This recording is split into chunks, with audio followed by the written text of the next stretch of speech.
দোয়ায় কুনুত জানি না, এখন বেতের নামাজ কিভাবে সম্পন্ন করব। বেতের নামাজের বিধান হচ্ছে, এটা হচ্ছে ওয়াজিব নামাজ। আমার প্রিয় খুলনার ভাইয়ারা, এটা কি সুন্নত নামাজ না ওয়াজিব নামাজ?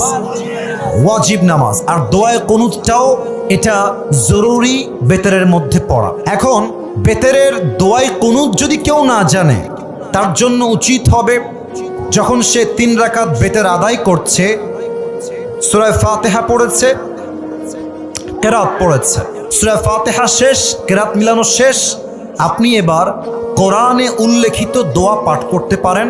যদি আপনার বেতের যে দোয়া কুনুত, এটা যদি আপনার মুখস্থ না থাকে, যেমন আপনি পড়তে পারেন রব্বানা আতিনা ফিদ দুনিয়া হাসানা ওয়া ফিল আখিরাতি হাসানা ওয়া কিনা আযাবান নার, এই দোয়া আপনি পড়তে পারেন। এটা পড়লে আপনার বেতের নামাজ হয়ে যাবে। তবে সবচেয়ে জরুরি হচ্ছে দোয়ায়ে কুনুতটা শিখে দোয়ায়ে কুনুতটা পড়া।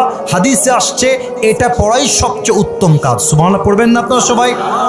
অতএব কারো যদি দোয়ায়ে কুনুত মুখস্থ না থাকে, আমার কি মনে হয় জানেন, এখানে অনেক আসামি বসে আছে যাদের দোয়ায়ে কুনুত মুখস্থ নাই। ইভেন এখানে অনেক আসামি এমন আছে যাদের আয়াতুল কুরসিও মুখস্থ নাই। এখানে অনেক আসামি এমনও বসে আছেন যারা সূরা ফাতিহার পরে 4 রাকাত ফরজ নামাজে 4টা সূরা যে সহিভাবে পড়বে তাও পড়তে পারে না। কথা ঠিক আছে কিনা বলে? হাত তুলতি কব না নে ভাই, হাত তুলতি করলে সম্মান থাকবে না আমাকে। তবে এটা কোনো হাসির বিষয় না, আফসোসের বিষয়। আফসোসের বিষয়, অনেক যুবকের হিন্দি গান মুখস্থ আছে। বাপরে, হিন্দি গান 200 মুখস্থ।